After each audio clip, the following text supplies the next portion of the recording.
সত্যি বলতে আমি এখনো অবধি আমার এই ইউটিউব কেরিয়ারের মধ্যে খুব গালিগলজ কিন্তু করিনি বা গালিগলজ করার প্রয়োজন বোধ কিন্তু হয়নি। কিন্তু আজকের এই ভিডিওতে খুব সম্ভবত আমি স্ক্রিপ্টেড ভিডিও করি, মানে স্ক্রিপ্ট বানিয়ে কিন্তু মোটামুটি ভিডিওসগুলো বানাই, কিন্তু আজকের আমার মনে যা আসবে কিন্তু আমি সব বলবো।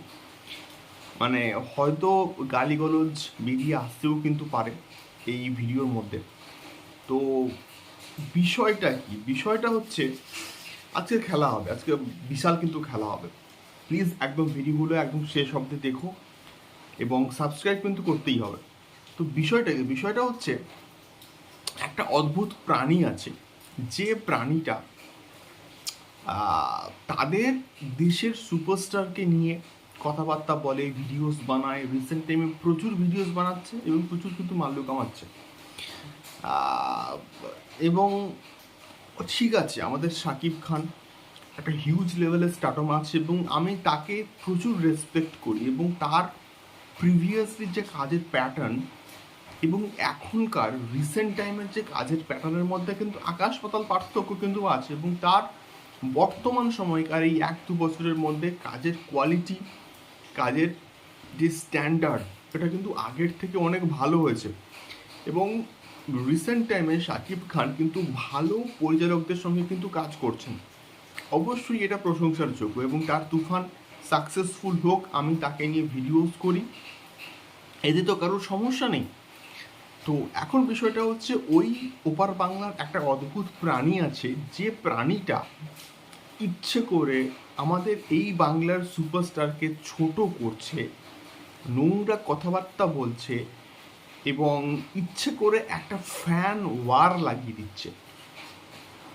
যখন এই বিষয়গুলো হয়, যখন এই বিষয়গুলো আমি চোখের সামনে দেখতে পাচ্ছি যে আমাদের এপার বাংলার সুপারস্টার দেবদা এবং জিৎদা, যাকে দেখে আমরা এক্স্যাক্টলি বড় হয়েছি এবং যার ভিডিওস আমাদের চ্যানেলটাকে দাঁড় করিয়েছে, তার তাকে নিয়ে যখন উল্টো পাল্টা মানে মন্তব্য হয়, কথাবার্তা হয়, তখন তো বস তাকে ছেড়ে দেব না। ওই অদ্ভুত প্রাণীটির নাম হচ্ছে মালেক আফসারি, আমি নাম নিয়ে কিন্তু বলছি। তিনি অবশ্যই শাকিব খানকে নিয়ে কথা বলছেন, সেটা অবশ্যই তার একান্ত ব্যক্তিগত ব্যাপার, তিনি বলতেই পারেন। কিন্তু একজনকে এক আমাদের আমাদের এবার বাংলার সুপারস্টার দেবদা এবং জিদ্দাকে ছোট করে তিনি শাকিব খানকে বড় করতে পারেন না। শাকিব খান রিসেন্ট টাইমে ভালো কাজ করেছে, তার কাজের স্ট্যান্ডার্ড ভালো হয়েছে, মানছি। কিন্তু আমাদের এই বাংলার সুপারস্টার দেবদা, জিদ্দা কে নিয়ে যখন কেউ উল্টোপাল্টা কথা বলবে, তাকে তো বস ছেড়ে দেব না। এবং আমার সব থেকে বড় মানে প্রশ্ন, তিনি আমাদের টলিউড ইন্ডাস্ট্রি সম্বন্ধে কি খবর রাখেন, তার নলেজ কি আছে, এটাই আমার মেনলি বলার উদ্দেশ্য। তার কি আদৌ দেব এবং জিদ্দাকে চেনেন এক্স্যাক্টলি পুরোপুরিভাবে? তিনি কি চেনেন?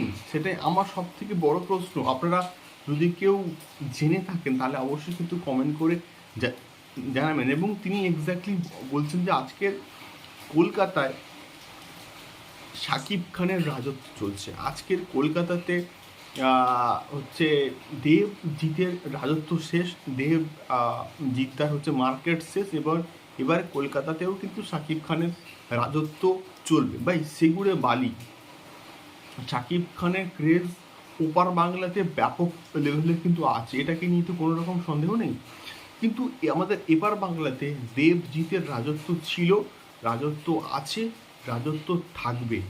এবং মালেক আফসারি কত বড় উনি হুনু মানুষ, তিনি আপনাকে রাইট দিল কে এই কথাটা বলার?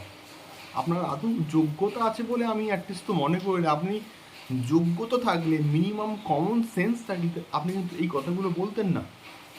আমি আজকের মানে এই পার্টিকুলার টপিকটাকে নিয়ে ভিডিও করাটা আমার অনেক আগে কিন্তু উচিত ছিল, কিন্তু আমি এটা কালকেই মোটামুটি জানতে পারলাম। এবং তার ভিডিওগুলো দেখে আমি এটা মানে আমি কথা না বলে ভাই আমি পারলাম না। এই এই এই বিষয়টাকে নিয়ে প্রত্যেকে কথা বলে ওই কি বলবো, মানে আমার মুখে মানে কাঁচা জাস্ট হিসি আসছে, আমি জাস্ট কিছু বলতে চাইছি না। একটা কথা আপনি জাস্ট জেনে রাখুন, আমাদের এপার বাংলার সুপারস্টার দেবদা জিদ্দা আমাদের গর্ব। আর আমি এক্স্যাক্টলি কিছু বলতে চাই না, আপনি নিশ্চয়ই বুঝে গেছেন আমি এক্স্যাক্টলি কি বলতে চাইছি।